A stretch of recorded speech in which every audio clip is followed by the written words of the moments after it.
Hi, this is Max Corman. This is Corn Bailey. And you are listening to The Reverse Shot movie podcast. So, it's January. The best month for movies. Best month for movies, objectively. And we just got back from seeing... Well, we didn't just get back from seeing it. We saw it on Saturday. Well, we saw this little gem of a movie called The Bye-Bye Man. I guess the best way to refer to this, it was a movie. It was definitely interesting. It was definitely a bunch of pictures strung together, accompanied by audio. That was what this movie was. So The Bye-Bye Man is a new horror film about this mental virus that pretty much... Is it a mental virus? We don't know if it's ever really supernatural or not. It's definitely supernatural. It never really gets explained what it is, though. We never really completely... They say, they keep hinting to what this thing is, but we never really do find out what it is, where it comes from, all of that. Basically how it works is of what you're told, is that... there's this name, and when you hear it and you think about it, it becomes stronger and makes you see things. And when you tell someone else the name, they start to see things. And pretty much, I guess, every crime ever committed, it's not mental illness doesn't exist. No, it's all the Bye-Bye Man. It's all the Bye-Bye Man. You would think you would have heard of him by now, but, it's... So, everything terrible that's happened in our world, that was just the result of... Bye-Bye Man. Yeah. I think what we're trying to say is this is not a very good movie. Not at all. It was, no. I don't think it's completely bad. I think there's some promising stuff in it. There's some things I thought worked. There are some ideas, and the general premise, I actually like the general premise. I think it's a creepy premise for a horror movie. It's fairly psychological, and they do a few things with that, and... There's some good cinematography, which we'll get to later, and the rest of that, but overall, I do not think this is a very good movie. I mean, it has a 3.8 on IMDb as of now. I don't think it deserves that low, but it felt like a very lazy and cliche, or it definitely doesn't deserve good reviews. It's part lazy and cliche, with occasional moments where you just look at the screen in shock and say, what am I even watching? Yeah, there's some pretty funny moments, like unintentionally funny moments. But a lot of the reviews people have been say this is all unintentional comedy. I don't agree with that. There are some good unintentional comedic moments and some moments that are actually effective. But mostly, I think it's just... Yeah, like the opening scene. The opening scene is actually pretty effective. Yeah, it was well shot. Respects. It was well shot, and it was a long take. It was at least made to look like one take. I don't remember if there were any cuts in there, but I think there were cuts to those shots of the train. In the opening scene? Yeah, there were cuts to a bunch of shots of a train. Oh, I didn't remember that. There's this ongoing thing towards the movie where there's just this train that it just shows the screen. It's not like they're envisioning it. Nobody's having visions of this train. This train is just there because it can be. For the audience, and it never really pays off. You're like, why do you have that train? Why are we supposed to focus on the numbers on the train? Because it seems to focus on those a little. 4218 or something. Like 4282 or something like that. Yeah, so that number that I was like, ooh, I was like remembering this because I was like, this will be important later. No, it's really not. And then it's like... I get the feeling they were almost foreshadowing the psychic girl's death via train, but that happens halfway through the movie. But why only and then her they keep death? using the train motif throughout, so that doesn't really explain anything. Yeah, there's like a shot where the train's driving, and all of a sudden you see in front of the train the three main characters just butt naked, just mooning the train for no reason. And it's like, is that supposed to be creepy? Because I'm not scared. I'm more confused. That's a very good reaction to this film. Yeah, this movie is very much, as I said, it's very much of an I guess film where it's like, there's trains, I guess, and the Bye-Bye Man is now hacking your iPhone, I guess, and the Bye-Bye Man has a puppy. The rules don't really apply to the Bye-Bye Man, or if they do apply, then they do change about every other scene. He's got so the story, besides the premise, it follows these three college students who go to college university. I don't know what I was like BW University yeah. or something like that. I don't know what it was, but they rent this creepy old house because of course they do, and they're college students with terrible dialogue, and they just can't stay on topic. The dialogue in this movie is astonishing because the dialogue in this movie, I've been describing it lately as almost, this is dialogue written if the characters had complete amnesia right before saying each line. So every conversation seems to be oddly disjointed, like they're jumping from topic to topic with every different sentence. Yeah, it's I do that all the time, but it's just like I'm trying to like, why are you just now talking about glassware for a brief second, then you just jump to another scene. Your family's dead, and then you jump to the dialogue's either exposition or it's just nonsense, or it's just someone trying to make it sound like these are teenagers. There's a brother in this movie who complains about who basically talks to our main character, who is his little brother. Our main character's brother is a new father, and there's this scene early in the movie where they're at a party, and then the brother seems to be advising him either to go out and party or stay home and study, but it keeps weirdly alternating between the two. Like, he doesn't seem to know how to make up his mind. I think I remember that scene. I think he was saying, don't... Yeah, I don't remember what advice he was giving. I think he was giving two completely contradictory pieces of advice. I don't take my advice from the Bye Bye Man. Yeah, why would he bring his daughter to a college, like, that kind of party? Like, it's just this little 3-year-old walking around. But anyway, there's a lot of stuff that doesn't make sense in this movie. This movie is about 80 to 90% plot holes. Well, the real question, this is a January horror movie, so what everyone wants to... the real purpose of this is it scary? No, not at all. Our audience seemed to think it was, because there are a few jump scares here and there. There's like a scene where somebody just is looking at a wall or something, then all of a sudden someone in the background enters through a curtain, then there's just a slight, not super loud boom noise, and then the whole audience just started screaming. Like, I heard another reviewer, I think it was Cinema Snob, who was talking about how when he went to see the movie, the audience was so loud and annoying that it was the worst crowd they've ever sat through, so they got refunds for the movie. When we saw the movie, something about the Bye Bye Man makes people in the theater lose their mind. And taking photos, there was 4 times someone's flash went off.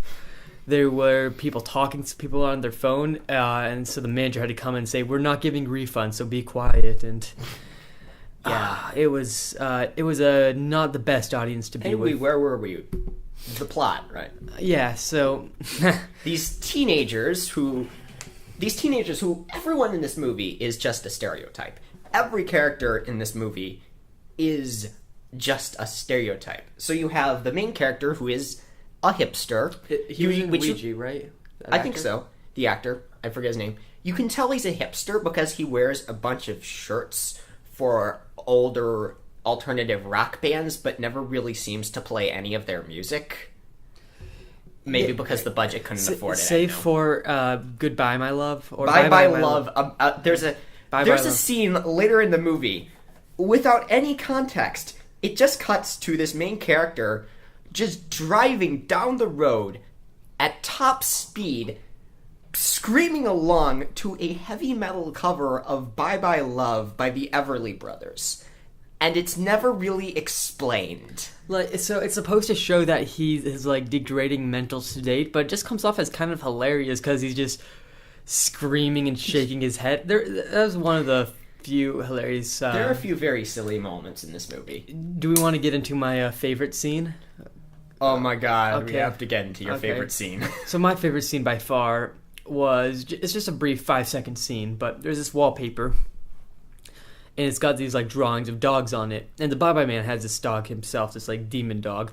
That looks like it's made out of badly CGI'd Play-Doh. Yeah, that's about right. And basically there's these like cartoon dogs on the wallpaper, the green wallpaper. Everyone's asleep at this point, but then there's a close-up of the wallpaper. Suddenly, one of the dogs' face morphs into demon dog. No one sees it. No one sees it, so there's no reason to be this It shot. looks terrible. It's hilarious. The dog doesn't look scary. It just looks like... It doesn't really do anything. The dog's just there. I'm like, oh, this is scary. We knew there was a supernatural thing in the house, but now he's screwing with the wallpaper. The dog never does anything. The dog never...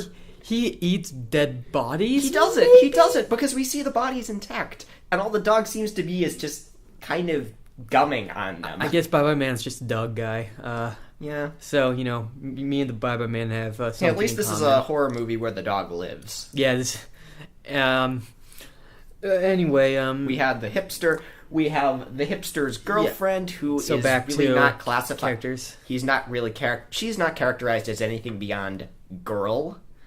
So yeah, there's that. We have the girl who gets sick, right? Yeah, the girl who gets sick. I don't know because why she gets apparently sick. the Bye-Bye Man causes sickness, but only in like single, very specific people, and doesn't do anything other than that. Again, adding to the list Doesn't add anything to the story. of the powers the Bye-Bye Man can seemingly use at random. We have the guy's best friend, whose characteristic is he's athletic and black. That is his character. He is the horror movie black guy. Then we have the other. Then the stereotypes get more and more thin as the movie goes on. There is a gay character who shows up for about a minute, whose name is literally Daisy. And then Faye Dunaway's in there to catch her to catch on fire to get after her, giving get her exposition. Yeah, it was pretty amazing. It's like, oh look, it's Faye Dunaway. What are you doing here? Oh, here is me narrating a story about me as a younger person played by another actress. Then I'm going to catch on fire, give me my paycheck. And I will not tell you anything that you didn't already know. Yeah, no, her point, I don't know. It just wasted Faye Dunaway. Speaking of wasted in this movie, Carrie-Anne Moss. Oh yeah, she was. Carrie-Anne Moss plays a police officer who a very shows up inept police officer. There's a scene in here that is one of the most singularly inept police interrogations I've seen in all of film. Yeah, she was not a very good police officer. There was a scene like after one of the deaths when everyone's around and they just start fighting and shouting. She's doing nothing. She's just watching them and just eating popcorn and just. And then she brings in Hipster for interrogation. Because Hipster is suspected of possibly having murdered someone, and then she just lets him go because he rambles for a bit about her family. And then she says, okay, this guy mentioned my family. Well, better let him go now. Yeah, everyone's very inept, not very smart in this movie. This movie could have been... This is a movie where every 5 minutes, a chance comes up to solve the problem of the movie, that you can resolve the main conflict, but nobody does it because this movie is filled with morons. So as for the story and the characters, it's like an interesting premise to some degree, which we talked about. I think that I haven't seen the first Ouija, but I saw the second one. I put that as one of my honorable mentions last year. And where they take a terrible cliche original and make something great out of it. I feel like this could be like that, where they take Bye-Bye Man 2 and make it like the sequel to be great. But I think there's some really interesting stuff in this film. One of the interesting things it does is it alternates between perspectives, showing different perspectives on events as everyone's mental state begins to unravel. There's a kind of creative thing they do in the finale of this film, where it alternates back and forth between the perspectives of 2 characters who are each hallucinating the other character as someone else. Yeah, so the film constantly moves back and forth between those perspectives, making it feel kind of uneasy, and it's a fairly interesting technique. Yeah, it was it wasn't scary, but it was definitely cool idea, creative. The cinematography in this movie, I just have to note, this movie has some really great cinematography. There were definitely some like shots, like screensaver shots, just like a few really cool looking things. But for the most part, I wasn't as wowed as Quinn was about the cinematography. I'm easily wowed about cinematography. Yeah, I don't know. Maybe my expectations were kind of low. So when I saw the cinematography, I thought, okay, this is better than I was expecting. I'll give them that when it's not CGI, the makeup is the makeup visual effects are pretty good. Like the makeup for the Bye Bye Man himself Brad- is pretty great. Doug Jones. Doug Jones. Doug Jones is an actor who really needs to get more credit than he does, because Doug Jones is a fantastic actor who works really well with makeup. He's one of those few actors, he reminds me of someone like Bela Lugosi or Lon Chaney or Boris Karloff, who can work with makeup and then act with it in a way that it makes the makeup feel like it's naturally part of the character. This was probably his easiest roles, though. Like, he's had some great roles. This one, he doesn't have a word. He just stands, whacks his finger occasionally, and pretends to pet his CGI dog. I think he's probably the luckiest actor in the movie because he doesn't have to say any of the dialogue. Yeah, it would be fun to sit in a chair, get some makeup on, then stand around in a coat. And occasionally poke people in the forehead. Yeah, boink. It was, and then it's like at the end, there's a bunch of like weird. I think we were talking about the plot. Yeah, the plot gets weird. So our main characters find out about the Bye Bye Man. Right. When they find a nightstand in the basement of this home, and inside the nightstand, written on the drawer, is just over and over again in a spiral, the words "don't say it, don't think it, don't say it, don't think it," over and over again. Would you rip that paper off the nightstand? Because I feel like if you saw that written over and over again, I'd think it's just some weird artwork. Yeah, I wouldn't rip it off. I'd probably look at it, say, okay, and close it. Yeah, but he rips it off, and bam, someone carved in the Bye Bye Man. And when you find out who carved it in, you're like, why? You're the one person. It doesn't make sense, because the one person who would be the least likely to have said the Bye Bye Man's name is the one who carves the Bye Bye Man's name in the desk. The guy who's making sure no one hears it. Who, by the way, is played by Lee Whannell, one of the co-writers of Saw. Yep, he's he was he was a character. He also actually, what for me is one of the most effective scenes in the whole movie, which we mentioned this earlier, is the opening, where it starts with him arriving home sometime in the late 60s, and he's sort of preparing things around his house, and you think, oh, okay, this is going to be pleasant. Then he picks up a shotgun. As the scene goes on, you start to realize that he is essentially going on. Oh, right, when he parks his car and then goes up to the girl and says, "Did he tell anyone the name?" And then it's not scary, but I think it's chilling in a way, and I think that was fairly interesting to see. It's unnerving. I wouldn't say fully horrifying. I'd say it's an unnerving scene. I think the fact that was all one shot definitely added to it. I mean, I'm a sucker for one takes, but that definitely seemed like when he pulled out the shotgun, and that it just the way it was filmed is just like, oh, okay, this is going down. This is scary, weird. Back to the teens find the nightstand. Yeah, and they find the name of the Bye Bye Man.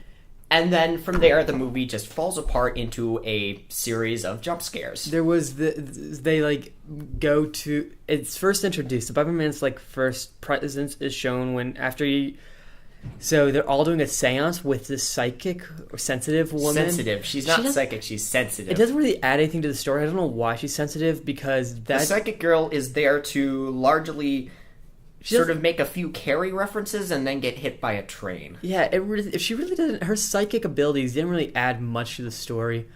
But basically, the main character says the Bye Bye Man. Now they all hear it and they all start hallucinating. And then a bunch of trains are shown to the audience for no reason. And then, the house catches on fire for no reason and it ends. And then, just in between then, people die in some spectacularly bizarre fashions. How many? So there's the one guy.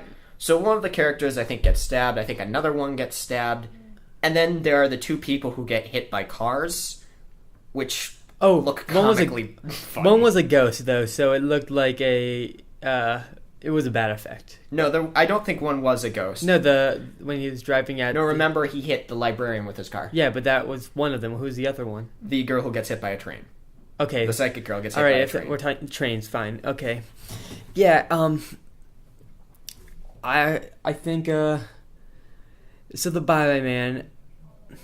Have we mentioned the sassy librarian character yet? Oh, she's my favorite character by far. I don't know why she's in it. So none of the actors in this movie are good actors by any means, besides Faye Dunaway. Faye Dunaway, Carrie-Anne Moss, Doug Jones. Yeah, all the other actors are. There's some really bad acting in this movie, some hilariously bad acting. But there's one of my favorite moments of bad acting in this whole movie is where they're down in the basement. The black guy, who is really nothing more in this movie than the black guy, is looking through all of the assorted furniture in the basement, and then out of nowhere, in the middle of a conversation between hipster and girlfriend, black guy picks up a plate, turns to them, and says, "Hey guys, look at these plates. They're all white." He then puts them back, and then they act as if that had never happened. Yeah, they don't say, "Oh, that's funny." They're just like, "Okay, good for you," and then they go back to whatever, some different conversation. Probably about the kid's parents having died in a car crash. I don't know. That's never really used as much of a... I don't know why his parents were dead. I guess every horror... Our main character has about, 5 different main conflicts. There's one about his parents having died in a car crash. There's one about him being afraid that black guy is having sex with his girlfriend. There's one about him being worried about his commitment to his brother. He has about 3 different main conflicts, and the movie can never really decide on which one they want to stay with. But, yeah. But we were talking about the sassy black librarian. Best character. God. Basically, he's doing research on my new search engine, a.k.a. Search brand search engine. That is a thing that exists in this movie. So he's just searching for the Bye Man's library, and then the sassy black librarian comes up to him. He's like, "I see you're researching and the Bye Man," and says it loud enough that and she looks almost straight at the camera. Yeah, so that everyone knows that she now knows the name. Now she will be haunted, and they may as well have put a "dan dan dan" musical sting under it. It was for all of its subtlety. Yeah, she was. And then she gets hit by a car later in the movie and derails the car. Oh yeah, car crash was unrealistic. Late in the movie, this is after the scene where the kid is just singing the heavy metal Everly Brothers cover at the top of his lungs. He's driving down the road at top speed. He hits her with his car. She goes flying about a few feet into a tree, sustains no major exterior injuries besides bleeding from her mouth. Meanwhile, the car goes flying head over tail and somersaulting into a nearby field and gets totaled.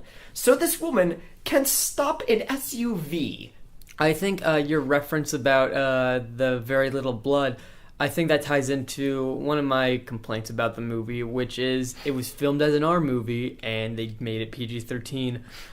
So it's like, this is a movie where at the first minute there is a massacre with a shotgun, no blood. I mean, I don't think they showed the actual wounds, so it was largely. I think most of the massacre happened off screen. So I think that added to effectiveness. You saw people got shot, but you just saw them fall over. And I'm not saying I want more blood in my massacre scenes. I'm just saying that it did feel like it took away from a lot of the tension was kind of.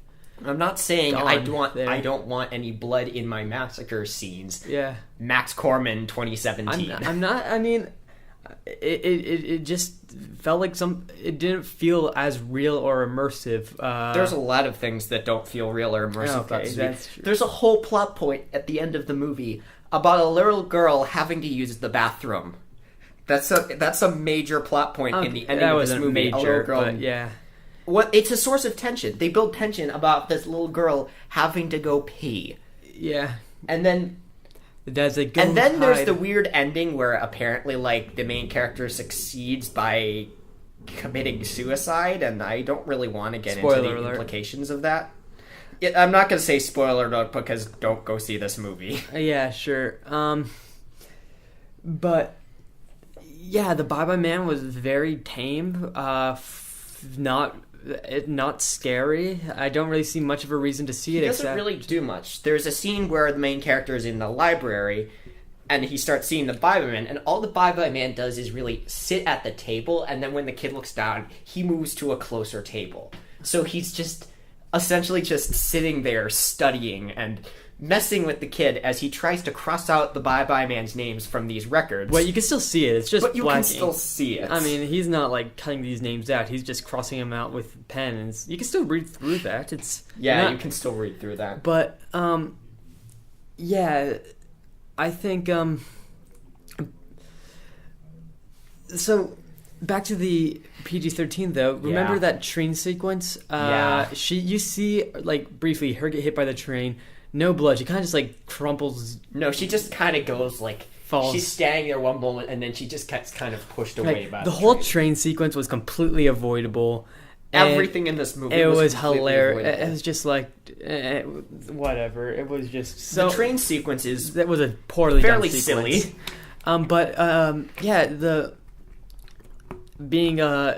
It's a PG-13 movie, so these do college show students blood. They just show blood in some really odd choices, like when Leigh Whannell drinks a whole can of drain cleaner. Oh yeah.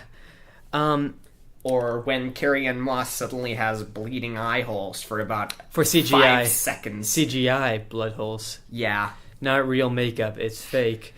Because, too much work. But for some reason they did all of the real makeup for the Bye-Bye Man and not for that, so I don't know. Yeah.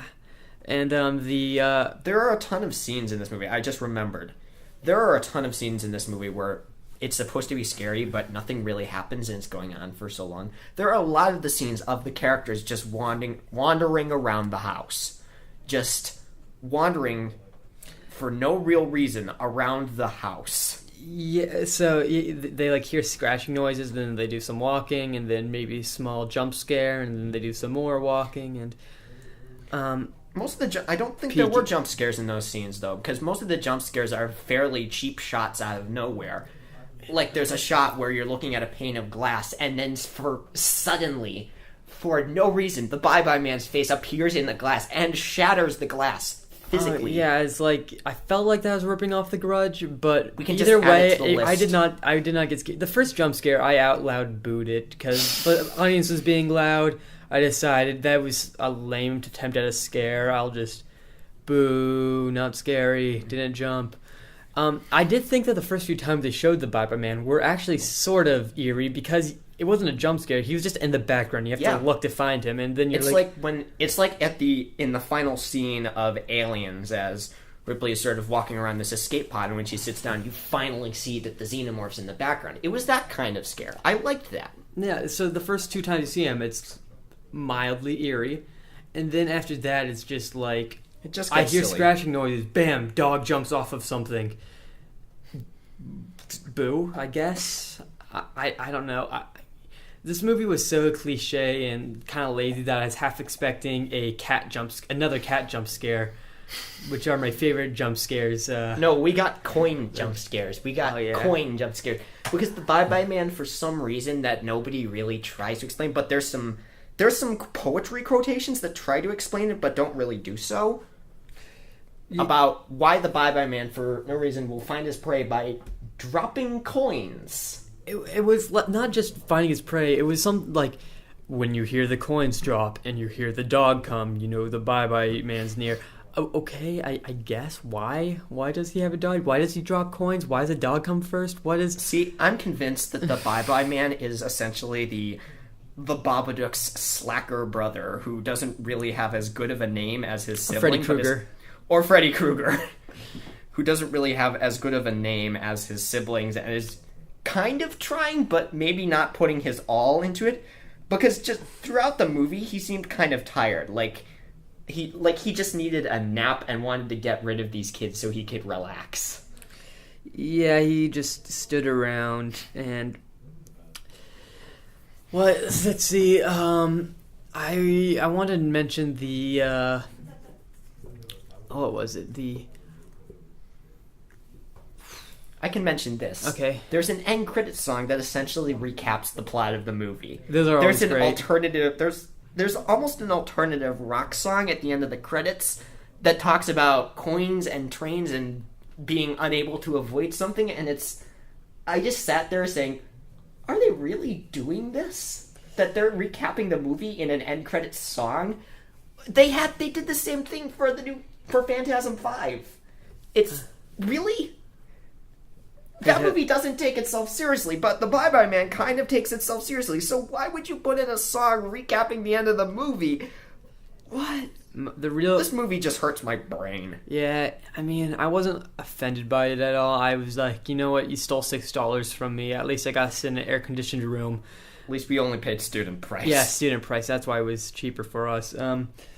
I do. The one thing the biggest problem, not problem, but the biggest thing I'm curious about is, does the Bye Bye Man's name translate across the world, or is it Bye Bye Man the same? And also, if he's some ancient demon, like if you said El Adios, Adios, Señor, would that really count as the Bye Bye Man? Sorry for my butchering of the Spanish language. If any of my viewers are of Hispanic origin, anyway, but the or like if he's supposed to be some ancient demonic figure, why would his name be in English? Which slang English to boot. Why would his name not be like something Latin or something else? Like, okay, I can get Demon the Exorcist, Pazuzu, Demon in Sinister. Sounds what like was a the name of demon the Demon in Sinister? Bagul, that was the name.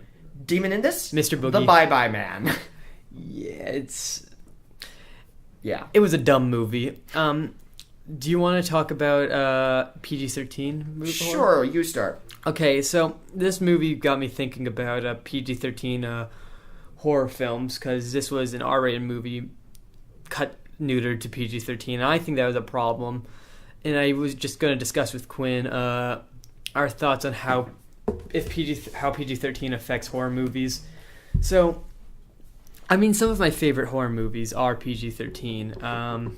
Like the remake of The Grudge. I mean, the original one was R, and I like that a little more, but the PG-13 one wasn't bad either. Sixth Sense was PG-13. The Ring was PG-13. What do you think? Yeah, if you look at it, there are some... Insidious it depends on sort of what kind of PG-13 you're going for. Like, if you look at something... The Conjuring, in its content, is essentially PG-13. It doesn't really have any violence, but it's an R because of how scary it is. I didn't think it was much scarier than a normal PG-13 horror, personally. Yeah. But that's just me. I think, The Sixth Sense is a good example of PG-13 horror. A lot of horror fans will claim that PG-13 horror is a bad thing, that it's a plague on the industry. I think it is. That. I don't believe it's fully a plague on the industry. I think what it offers is an interesting chance to make limitations, and I think sometimes it can be good for a film. That horror so often can get so reliant on gore or kills or all of that, that sometimes limiting the amount of gore you can put in a movie makes the director think, how do we do this another way? Can we get a different kind of scare out of this movie? And that leads to more psychological ideas, and I think that's a good thing. But, that being said, think of...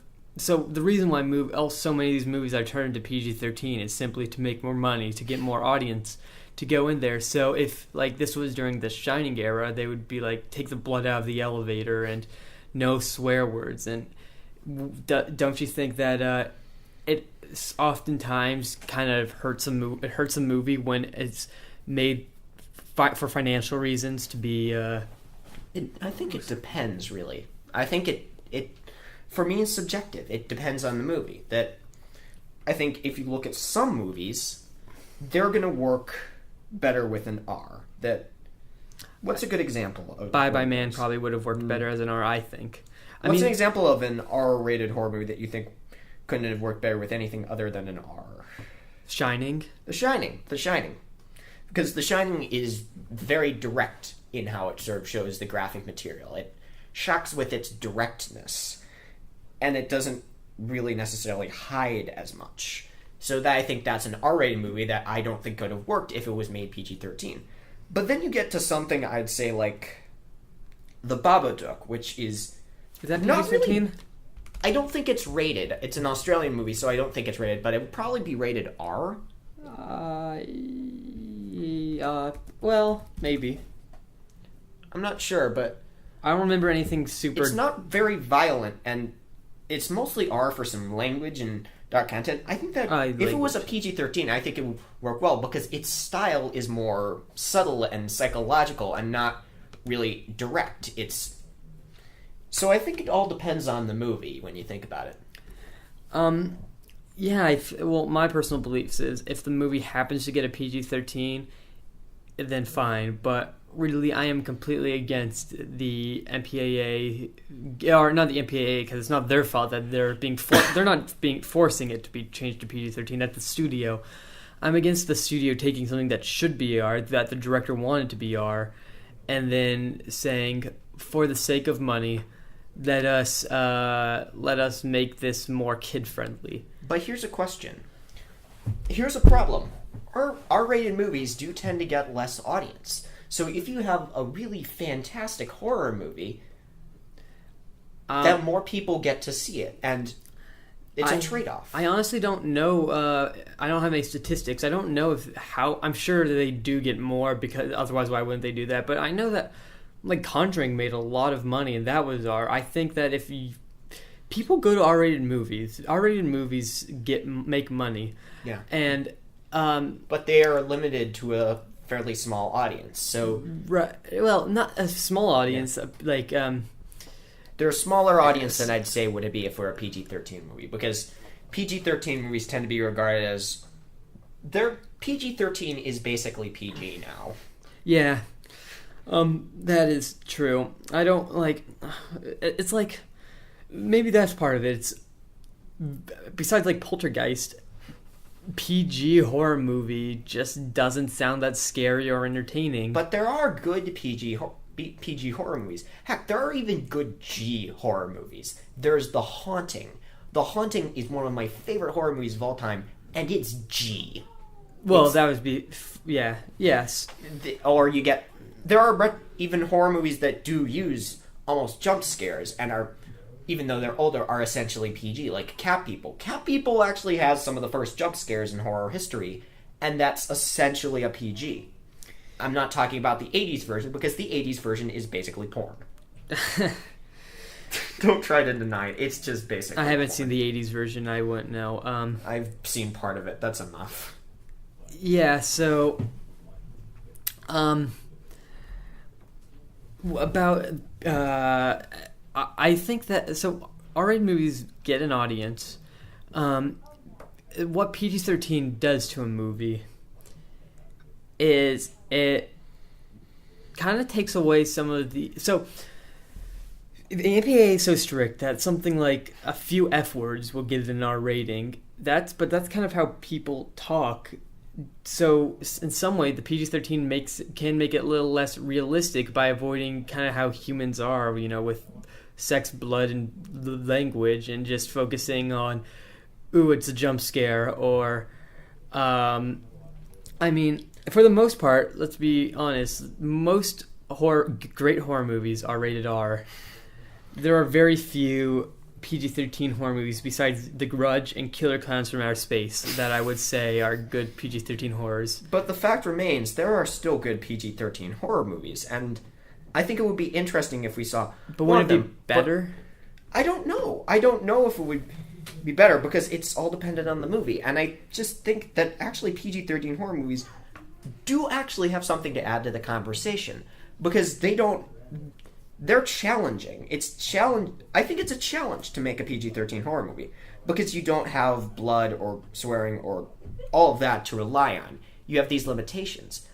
And I think makes good PG-13 horror movies all the more interesting and creative, because I think really good PG-13 horror movies often take very different routes to scare people. And what they do with that is pretty fascinating and often kind of revolutionary. Like The Sixth Sense. The Sixth Sense is, for me, not a very typical horror movie. I barely even consider that a horror movie. It's a great movie. But it's a fantastic movie for me. And it is pretty great. I think that's like an example of what a good PG-13 horror movie can be. That it kind of defies what we expect from a horror movie and does something really different with it. That's my defense, that I don't necessarily believe all horror should be PG-13. Some horror still should be R. And that people should be allowed to do with what they want with each project. But here's a question. Would it also hurt PG-13 horror movies, like something like The Sixth Sense or The Ring, if they were purposely made R? If you bump that up to R, what effect would that have? Well, that's like I feel like that's almost a different conversation. That's saying like that used to happen like in the 80s when, or I think the 80s, 70s maybe, when people, since it used to be R-rated movies made more than PG movies, so people, and PG-13, I don't know if this started when PG-13 was around, that came a little later, but people would actually try to make their movies R to get bigger audience. So like movies like I think some of the Friday the 13th movies, they added some blood and sex just to make it an R-rated movie to get more people in the theater, because no one would want to see a tamed PG-13 movie. It's kind of my thoughts now, but The Ring is an example of a movie. I don't find The Ring scary at all. I love it. I love The Ring. I think it's a better mystery. Than scary. I think it's a creepy. It doesn't really have any straightforward scares, but I think it's really effectively creepy. And I like that. I think what makes that movie work is the characters and the mystery and the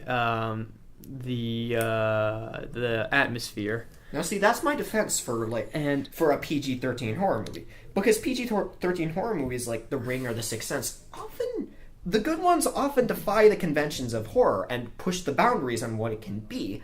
So I think that's a good thing PG-13 movies add. They force you to innovate, because you can't just do what everybody else has done. You have to come up with something really creative if you want your PG-13 horror movie to be good and to stand out. But you're also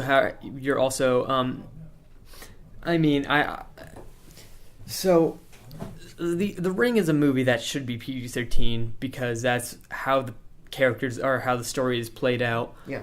But my problem is really, so I think The Ring 2 is rated R. That's one of my least favorite movies of all time. I do not like that movie.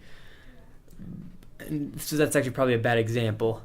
But a horror movie that should be a horror movie that, so I don't think that the limitations that you're talking about necessarily always make for a better movie. True. I think it depends on the director. Sometimes the director can do something very creative with the limitations, like M. Night Shyamalan did with The Sixth Sense, or Gore Verbinski did with The Ring. Or James Wan, everything he does. Yeah, or sometimes the directors will just not really do anything with it. Sometimes they'll just try to make a R-rated movie with PG-13 restrictions, and that's something like The Bye-Bye Man. Yeah, that movie, Bye-Bye Man, I still really think should have been R. It was a bunch of, it was about a guy who makes all the evils in the world happen. There's a massacre. There's trains hitting people. They're college students. There's a party scene, I think. It's like, why couldn't this be R? Why did you have to, why are you trying to appeal to the people I just don't know many. But on the other hand, I'd argue that, for me, almost a lot of blood and all of that would feel like it would go against the idea of The Bye-Bye Man. Because as they set it up, The Bye-Bye Man is all about distrusting your perspective and these hallucinations and not really knowing what's going on. And I think they could pull that off if they focused on that for a PG-13. It's just they didn't and tried to make it like it was an R-rated movie. It's really not that hard, I think, to make a movie R. Just like throw in 3 F words. And so the fact two. The rule is 2. 2 F words. You get 2 F words and then you're R. So the fact that that so many things are PG-13, I feel like you really need to work. You have to do a lot to make a movie really PG-13 and not PG or R. I don't know. It's an interesting idea, though. Yeah. Personally, my opinion is that PG-13 should be gotten rid of, and we go back to the GPGR system. But that's just me. So anyways, I think what we're gonna do now is we're gonna present some final opinions on The Bye-Bye Man. Do you want to go first, or should I? I'll go first. Okay. Bye-Bye Man's bad. It's real bad. It's not scary. There's some. If you're looking for something that's so bad it's good, you'll find some moments in here. It's not a bad looking movie by any means. Besides some bad effects, it doesn't look ugly. It looks like an actual movie that is put in theaters. the ending is really stupid. The middle's stupid, actually, and the beginning's actually also stupid. So, except for the very beginning. But, I mean, it's a PG-13 horror movie in January. So, if you want to go see a PG-13 horror movie in January, you know what you're going to get into. So, yeah, you get I mean, it's what you expect. In January, a PG-13 horror movie called The Bye Bye Man comes out. What do you think it's going to be like? So that's my opinion. It's exactly what you think it is.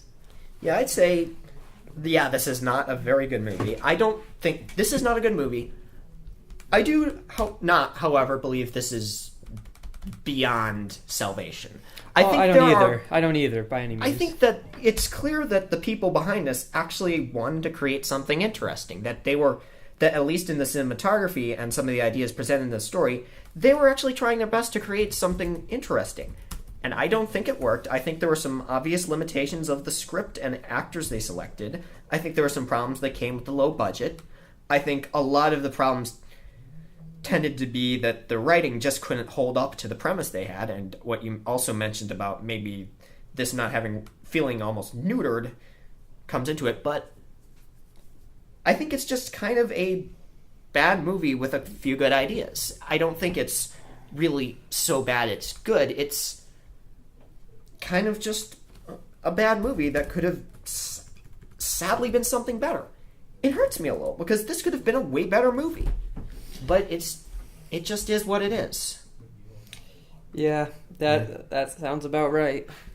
Thank you. I guess this is it for the episode. So, anyways, thank you for listening. Remember to like, comment, and subscribe, or give us feedback on what we're doing. And take care. Bye-bye now. Man.